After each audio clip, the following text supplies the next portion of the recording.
આપણે જેને ત્યાં દીકરી આપવી એનું પહેલા શું જોવું? પહેલા કુળ જોવું. શું જોવું? કે આ કુળ કેટલું સંસ્કારી છે, આ પરિવાર કેટલો સંસ્કારી છે, એટલે પહેલા કુળ જોવું. તો પ્રભુ જાદવ કુળ જેવું આ જગતમાં કોઈ કુળ નથી. તમે જાદવ કુળ છો, તમે આહિર કુળમાં છો, અને એનાથી આ કુળ કોઈ મોટું આ જગતમાં નથી. એટલે કુળ, મેં તમારા કુળના વખાણ સાંભળ્યા.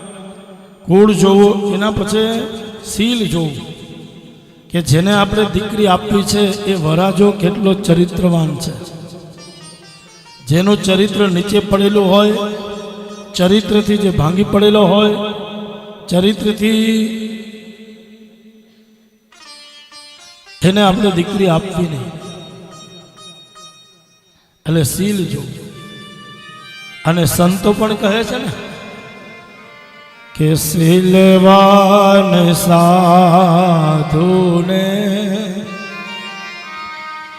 એ વારે વાર નમજો પાનબા,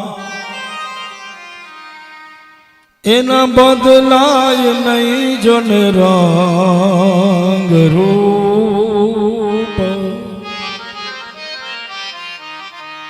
એ આવા શીલવાન સાધુડાને વારે વારે નમજો પાનબા,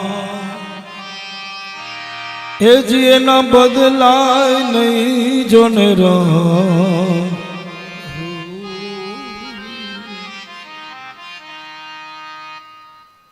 કોને વંદન કરવા? રૂક્ષ્મણી કહે જે શીલવાન હોય, જેને આપણે દીકરી દેવી એનું ચરિત્ર ઊંચું હોવું જોઈએ. જેને આપણે દીકરી આપવી છે એના વિચારો ઊંચા હોવા જોઈએ. અને ચરિત્રથી જે ઊંચો હોય ને એને દીકરી આપો ને તો આપણી દીકરી ક્યારેય દુઃખી નહીં થાય. એટલે બીજું જોવું શીલ, અને ત્રીજું રૂપ જોવું. તો પ્રભુ હું તો બહુ રૂપાળી છું, વધારે તો મારા વખાણ શું કરું? રૂક્ષ્મણી કહે. પણ મેં એક સાંભળ્યું કે તમે થોડાક કાળા છો, પણ બધા ગુણ તમારા હોય તો હું કાળા પણ થોડુંક દૂર કરીશ, મને હાલશે, વાંધો નહીં. કૃષ્ણ કાળા છે અને રૂક્ષ્મણીજી ગોરા છે. તો પ્રભુ આપણે જ્યાં દીકરી દેવી ત્યાં પેલા રૂપ જોવું. આપણી દીકરી જેની પાસે ઉભેલી હોય એ રાધા અને કૃષ્ણની જોડી લાગવી જોઈએ. બાપ, આવી દીકરી રૂપાળી હોય તો સામે વરાજો પણ રૂપાળો હોવો જોઈએ. એટલે રૂપ જોવું. એના પછી વિદ્યા જોવી. વિદ્યા કેટલો ભણેલો છે? માત્ર શિક્ષણ જ નહીં, પણ શિક્ષણની સાથે સંસ્કાર પણ જોવા.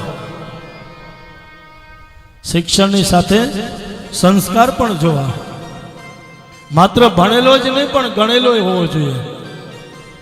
ક્યાંક આપણા પરિવારમાં આવે ને પછી આપણે એને કેવું પડે જમાઈ રાજ પગે લાગો હો રા છે, આવું ન હોવું જોઈએ. ગુણવાન હોવો જોઈએ. એની સાથે શિક્ષણની હારે સંસ્કાર પણ હોવા.